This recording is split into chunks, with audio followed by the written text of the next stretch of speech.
అందరికీ నమస్కారం. నేను శిరీష. ఈ రోజు మనతో పాటు ఉన్నారు ప్రముఖ ఆధ్యాత్మికవేత్త, జ్యోతిష్య పండితులు, శ్రీ విద్య ఉపాసకులు డాక్టర్ సుదర్శన్ శర్మ గారు. గురుగారితో మాట్లాడదాం. గురుగారు నమస్కారం అమ్మా. గురుగారు, ఈ నవంబర్ మాసంలో ముఖ్యంగా వృశ్చిక రాశి వారికి ఎలా ఉండబోతుందంటారు? ప్రధానంగా తీసుకుంటే వృశ్చిక రాశి గురించి తెలుసుకోబోయే ముందు కాస్త ఆధ్యాత్మికంగా దైవ ప్రార్థన చేసుకుందాం అమ్మా. మాతర్మే మధుకైడభగ్ని మహిషా ప్రాణాపహారోద్యమే హేలా నిర్మిత ధూమ్రలోచన వదే హే చండముండార్దిని నిశేషీకృత రక్త బీజదనుజే నిత్యేను శుంభావహే శుంభధ్వంసిని సంహారాసి దురితో దుర్గే నమస్తే అంబికే. శ్రీమాత్రే నమ. శ్రీ మహాగణాధిపతే నమో నమ. అస్మద్గురు చరణారవిందాభ్యో నమో నమ. అస్మత్ పితు శ్రీ భ్రమిడి వెంకట సుబ్రహ్మణ్య శర్మ పాదారవిందాభ్యో నమో నమ.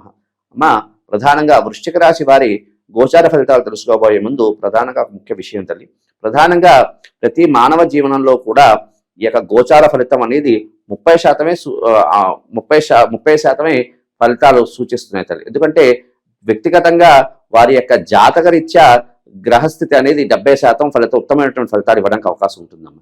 ఈ యొక్క గోచారం అనేది 30% ఫలితాలు ఇవ్వడానికి అవకాశం ఉంటుంది. కాబట్టి వ్యక్తిగతంగా ఉన్నటువంటి జాతకంతో ఆధారం చేసుకుంటూ గోచారాన్ని కూడా ఆధారం చేసుకుంటూ రెండింటిని మిశ్రితం చేసి ఫలితాలు అనేవి వాళ్ళు ఆలోచించుకుంటూ తద్వారా ఆ పరిహారాలు చేసుకోవడం ద్వారా ఈ యొక్క వారి యొక్క కార్యాలన్నీ కూడా అధిగమించడానికి అవకాశం ఉంటుందమ్మా. అయితే ప్రధానంగా ఈ యొక్క వృశ్చిక రాశి వారు ఏ నక్షత్రం వాళ్ళు వృశ్చిక రాశికి సంబంధించిన వారు అనే విషయం గురించి కాస్త తెలుసుకుందాం. ప్రధానంగా విశాఖ నక్షత్రం 4వ పాదం, అదేవిధంగా అనురాధ నక్షత్రం 1, 2, 3, 4 పాదాలు, అదేవిధంగా జ్యేష్ఠ నక్షత్రం 1, 2, 3, 4 పాదాలు వారు ఈ యొక్క వృశ్చిక రాశికి సంబంధించిన వారని ప్రధానంగా చెప్పుకోవచ్చు తల్లి. ప్రధానంగా ఈ వృశ్చిక రాశి వారి యొక్క గోచార ఫలితాలు ఏ విధంగా అంటే గోచారంలో గ్రహస్థితులు ఏ విధంగా ఉన్నాయి అనే విషయం గురించి ప్రధానంగా తీసుకుంటే, ప్రధానంగా వృశ్చిక రాశిలోనే లగ్నంలోనే కుజుడు అదేవిధంగా బుధుడు సంచారం అవుతున్నారు తల్లి. అదేవిధంగా చతుర్థ స్థానమందు అంటే కుంభరాశి యందు రాహు సంచారం, అదేవిధంగా పంచమందు శని సంచారం, అదేవిధంగా భాగ్యమందు గురుడు సంచారం, అదేవిధంగా ఈ విధంగా గ్రహస్థితి అనేది సూచించడం జరుగుతున్నది. అయితే ఇటువంటి గ్రహస్థితి నడుస్తున్నప్పుడు ఈ యొక్క ఉత్తమమైనటువంటి ఫలితాలు, ఎందుకంటే భాగ్యమందు గురుడు ఉన్నాడు.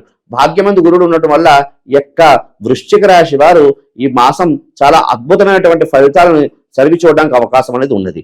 ఎందుకు అంటే ప్రధానంగా గురుడు లగ్నాత్తు గురుడు భాగ్యమందు ఉన్నాడు కాబట్టి విశేషమైనటువంటి ఫలితాలు ఈ యొక్క వృశ్చిక రాశి వారు ఇన్ని రోజులుగా ఇన్ని నెలలుగా ఏ యొక్క కార్యాల గురించి వారు ప్రయత్నం చేస్తున్నారో ఆ కార్యాలన్నీ సిద్ధించడానికి అద్భుతమైనటువంటి ఫలితాలు అనేవి గురుడు ఇస్తున్నాడు. కాబట్టి ఈ యొక్క వృశ్చిక రాశి వారికి ఈ యొక్క మాసం నవంబర్ మాసం చాలా విశేషమైనటువంటి ఫలితాలు కలగడానికి అవకాశం ఉందమ్మా. అదేవిధంగా ప్రధానంగా కార్యసిద్ధి, ఎందుకంటే పంచమంలో శని ఉన్నాడు కాబట్టి విశేషమైనటువంటి కార్యసిద్ధి కూడా జరగడానికి అవకాశం అనేది ఉందమ్మా, సూచిస్తున్నారు తల్లి. అలాగే గురుగారు, ఈ మాసంలో విద్యార్థులకు ఎలా ఉండబోతుంది? విద్యార్థులకి చాలా ఆహ్లాదకరమైనటువంటి ఆనందకరమైనటువంటి వాతావరణంతో పాటు వారికి చాలా ఆ విధంగానటువంటి స్థితి ఏర్పడుతున్నది. ఎందుకు అంటే వారు ఏది సాధించాలనుకుంటున్నారో ఆ యొక్క పరిస్థితులు ఆ యొక్క విజయాన్ని సాధించడానికి అద్భుతంగా ఉంది గ్రహస్థితి అని మనం చెప్పగలచ్చమ్మా. ఎందుకు అంటే పంచమంలో శని సంచారం, అదేవిధంగా భాగ్యంలోని గురుడు ఉచ్చస్థానంలో ఉన్నాడమ్మా. దీని ద్వారా విశేషమైనటువంటి విద్యార్థులు పరీక్ష నిమిత్తార్థం ఎవరు పరీక్షలో ఉత్తీర్ణ సాధిద్దాం అనుకుంటారో అందరికీ కూడా ఉత్తమమైనటువంటి ఫలితాలతో ఉత్తీర్ణమైనటువంటి పరిస్థితి కూడా విద్యార్థులకు సూచిస్తున్నారు. అలాగే ఉద్యోగ పరంగా ఎలా ఉంటుందంటే, ఉద్యోగ ప్రయత్నం చేస్తున్న వారికి అద్భుతమైనటువంటి కాలంగా ప్రస్తుత ఈ నవంబర్ మాసంలో వృశ్చిక రాశి ఫలితాలను చెప్పచ్చు. ఎందుకు అంటే గురు సంచారం, ప్రధానంగా గురు, అదేవిధంగా వ్యయంలోని శుక్రుడు, ప్రధానంగా స్వక్షేత్రగతుడైనటువంటి శుక్రుడు తులారాశిలో ఉన్నాడు. కాబట్టి ఈ యొక్క ఉద్యోగ ప్రయత్నం వృశ్చిక రాశిలో ఎవరు ఉన్నారో ఉద్యోగ ప్రయత్నం చేస్తున్నారో ఉద్యోగ ప్రయత్నం కూడా సిద్ధించడానికి అవకాశం ఉంది. అది కాకుండా ఉద్యోగంలో పనిచేస్తున్న వాళ్ళు విశేషమైనటువంటి ప్రమోషన్లతో విశేషంగా ఉత్తమమైనటువంటి ఫలితాలు సాధించడానికి అవకాశం ఉన్నది. అధికారులతో సన్మానాలు కూడా చేయించుకోవడానికి అవకాశం అనేది గ్రహస్థితి అనేది సూచిస్తున్నది. అలాగే గురువు గారు, ఎప్పటి నుంచో వివాహం జరగని వాళ్ళు ఉంటారు, సో వాళ్ళకి వివాహ యోగం ఉందంటారా? ప్రధానంగా మంచి ప్రశ్న వేసావమ్మా. ప్రధానంగా తీసుకుంటే ఎన్నాళ్ళ నుంచో కూడా విఘ్నాలు కలిగినటువంటి, విఘ్నాలు అంటే వివాహ ప్రయత్నంలో విఘ్నాలు కలుగుతున్న వాళ్ళందరికీ కూడా ఈ యొక్క నవంబర్ మాసం చాలా అద్భుతమైనటువంటి కాలం అని చెప్పుకోవచ్చు. ఎందుకంటే ఎవరెవరు అవివాహితులు, ఎవరెవరు వివాహ ప్రయత్నం కోసం చేస్తున్నారో వారందరికీ వివాహాలు సిద్ధించినటువంటి అద్భుతమైనటువంటి యోగం అనేది గ్రహస్థితి, గ్రహ సంచార యోగం అనేది ఏర్పడి తల్లి. కాబట్టి ఈ వివాహ ప్రయత్నం కోసం ఎవరు చేస్తున్నారో అవివాహితులు వారందరికీ వివాహ సిద్ధించేటువంటి గ్రహస్థితి యోగిస్తున్నారు. అలాగే గురుగారు, వివాహం జరిగి సంతానం లేకుండా చాలా మంది బాధపడుతుంటారు. అవును. సో అలాంటి వారికి ఈ మాసంలో ఏదైనా సంతానం యోగం కలిగే అవకాశాలు ఉన్నాయంటారా? మంచి ప్రశ్న అమ్మా. అయితే ఈ వృశ్చిక రాశి వారిలో ఎవరెవరు సంతాన నిమిత్తార్థం ప్రయత్నం చేస్తున్నారో వారందరికీ కూడా సంతానంకి అనుకూలమైనటువంటి సమయం అని కూడా చెప్పుకోవచ్చు. అలాగే గురుగారు, ప్రతి ఒక్కరికి సొంతింటి కళ అనేది ఉంటుంది. అవును. సో ఈ గృహయోగం ఈ రాశి వారికి ఏదైనా ఉంటుందంటారా? ప్రధానంగా రాశిలోనే అంటే వృశ్చిక రాశ్యాధిపతి అయినటువంటి కుజుడు తన రాశిలోనే సంచారం చేస్తున్నాడు కాబట్టి ఖచ్చితంగా ఈ రియల్ ఎస్టేట్ లో వ్యాపారస్తులు ఉన్నవాళ్ళు, అదేవిధంగా భూమి ఎన్నాళ్ళ నిందో కూడా సొంతింటి కళ అనేటువంటి ఉన్నవారు ఆ కళగా మిగిలిపోతుందేమో అని భావన చేస్తున్న వారికి కళ సిద్ధించినటువంటి అద్భుతమైనటువంటి కాలం ప్రస్తుత వృశ్చిక రాశి వారికి సూచిస్తున్నారమ్మా. కాబట్టి ఎవరెవరు గృహయోగం కోసం కొనుగోలు చేయాలనుకుంటున్నారో, అదేవిధంగా గృహ నిర్మాణం తలపెట్టాలనుకుంటున్నారో వారందరికీ కూడా అద్భుతమైనటువంటి కాలంగా ఈ యొక్క నవంబర్ మాసం సూచిస్తున్నారు. అలాగే గురుగారు, ఈ వృశ్చిక రాశి వారికి ముఖ్యంగా ఎవరైనా కొత్త బిజినెస్ స్టార్ట్ చేయాలనుకునే వారికి అనుకూలంగా ఉందంటారా ఈ మాసం? ఈ ప్రస్తుత కాలం కూడా అనుకూలంగా ఉంది.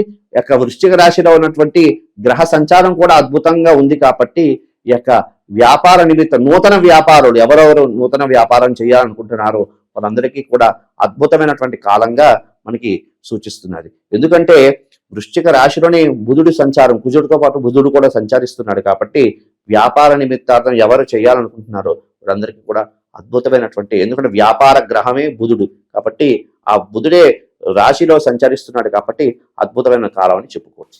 అలాగే గురుగారు, దూర ప్రయాణాలు చేయొచ్చు అంటారా ఈ మాసం? కాస్త దూర ప్రయాణాలు చేసేటప్పుడు కాస్త వృశ్చిక రాశి వారు కాస్త అంత అనుకూలంగా లేదని చెప్పుకోవచ్చు. కాస్త దూర ప్రయాణ నిమిత్తార్థం చేసే వారికి కాస్త వ్యర్థ ప్రయాస అంటే ధనం నష్టం అయ్యేటట్టు సూచనలు సూచిస్తున్నది. అంటే ఏదైనా కార్యార్థమై ప్రయాణం చేశాలనుకున్న వాళ్ళకి మాత్రం అంత అనుకూలంగా మాసం కాదు అని మన గ్రహగతులు సూచిస్తున్నాయి. మొత్తం మీద గురుగారు, ఈ వృశ్చిక రాశి వారు ఈ మాసం అంతా ఏ దేవుణ్ణి పూజించమంటారు, ఎలాంటి పరిహారాలు చేయాలంటారు, అలాగే నిత్యం పారాయణం చేసే ఏదైనా శ్లోకాన్ని చెప్పారు? ప్రధానంగా గ్రహస్థితి చూసుకుంటే చతుర్థ రాహు, 4వ ఇంట అర్ధాష్టమ రాహు అనొచ్చు. ఈ యొక్క రాహు అనేది, కేతు అనేది ఈ రాహుకేతుల యొక్క ఇబ్బందులు సూచిస్తున్నాయి తల్లి.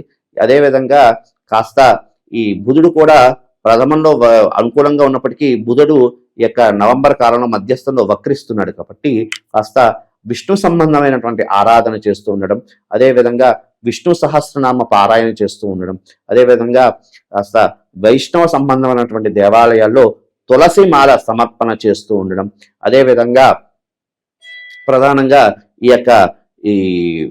ఎందుకంటే శివకేశవుడికి అనుకూలమైనటువంటి మాసం అంటే కార్తీక మాసం కాబట్టి ఈ యొక్క మాసంలో అసలు విష్ణు సంబంధమైనటువంటి ఆరాధన చేస్తూ ఉండడం, అదేవిధంగా బ్రాహ్మణులకి అసలు విశేషంగా సత్కారం చేయడం ద్వారా ఆ యొక్క గ్రహస్థితి అనేది ఇంకా అనుకూలించి విశేషమైన ఫలితాలు సాధించడానికి అవకాశం ఉన్నది.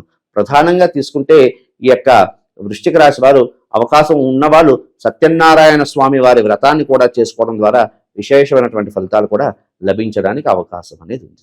మొత్తం మీద గురుగారు, నవంబర్ మాసంలో వృశ్చిక రాశి వారికి ఎలా ఉండబోతుంది, ఎలాంటి పరిహారాలు చేయాలి, ఏ దైవాన్ని పూజించాలో తెలియజేసినందుకు ధన్యవాదాలు. శుభమస్తు.